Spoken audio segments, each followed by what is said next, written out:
Isabel, seja bem-vinda mais uma vez. Bom dia, tudo bem?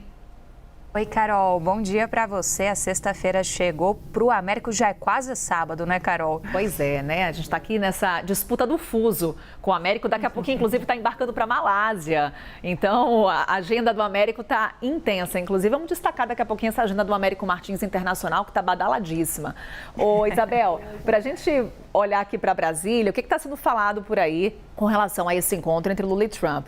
Chama a atenção, obviamente, o que o Américo traz em termos de declaração do presidente Lula, quando ele diz, olha, acordo tem tudo para ser fechado com os Estados Unidos, mas não nessa reunião que terei agora com o Donald Trump. Ao que tudo indica, teremos esse encontro no fim de semana. Apurações com o Américo Martins traz para a gente nessa abertura logo aqui de CNN Novo Dia. Isabel, é também uma tentativa do presidente Lula de evitar aquele famoso meme, né? Expectativa versus realidade. Muito bom, é isso mesmo, Carol. O que eu ouvi é que se a gente sair com uma foto simpática, já está valendo. Esse encontro está sendo visto como uma espécie de quebra-gelo, algo para você remendar esta relação bilateral Brasil e Estados Unidos, mas sem muita expectativa de que saia algo muito definitivo dessa primeira conversa mais longa que Lula e Trump devem ter. Então, é essa a visão geral, né? Agora, o fato do presidente Lula dizer que não vai ter nenhum assunto vetado, que eles podem conversar sobre tudo, dá margem também a você ter, por exemplo, alguns assuntos que talvez não seriam muito bacanas para o Brasil ter em pauta, como, por exemplo, a questão da Venezuela. A gente viu as defesas que o presidente Lula tem feito recentemente de assuntos que também incomodam bastante os Estados Unidos, como a questão da criação de uma moeda local, uma moeda que seria uma alternativa à comercialização, a relações comerciais baseadas no dólar.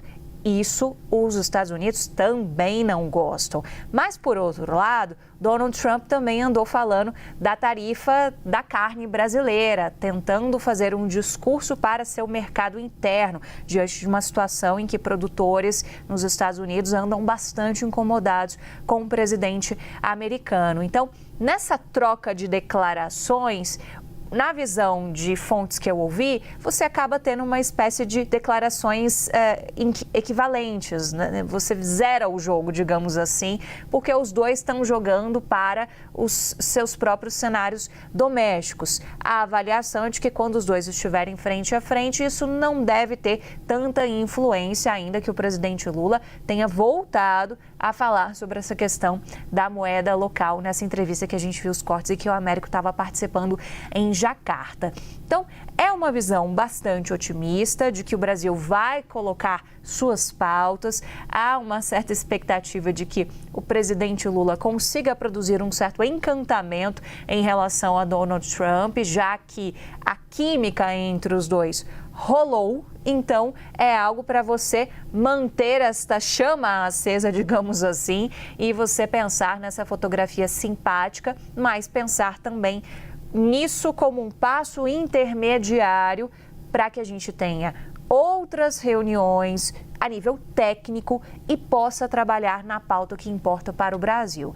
A pauta principal é você ter um atenuante em relação às tarifas que foram aplicadas por Donald Trump contra nós aqui. Claro que pelo Brasil você revogava tudo, mas você trabalhar com essa ideia é o que vai permear, querendo ou não, o grosso desse encontro. E aí, outras questões que têm relação com isso. A gente tem discussões sobre os minerais críticos, a gente já observa outros membros da equipe do presidente Lula, como o ministro de Minas e Energia, Alexandre Silveira, tratando dessa questão também. A gente sabe o quanto isso tem um reflexo também do cenário da relação dos Estados Unidos com a China.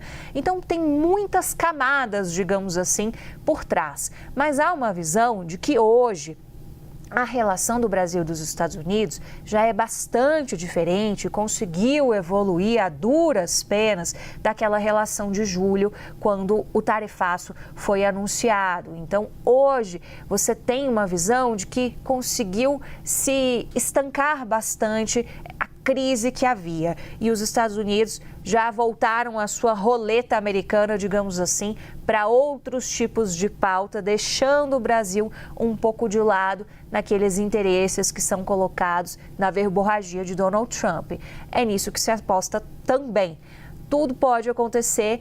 A cautela segue sendo uma diretriz principal dos diplomatas brasileiros em relação a esse encontro.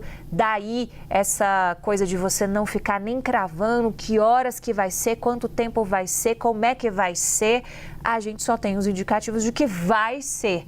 Mas como Donald Trump é essa areia movediça e gosta de jogar muito com bravatas, toda cautela é necessária nesse momento para que você não tenha essa coisa de não alinhar expectativas e realidade, como você muito bem pontuou, Carol. Isso traduz muito do que é o sentimento também da diplomacia brasileira.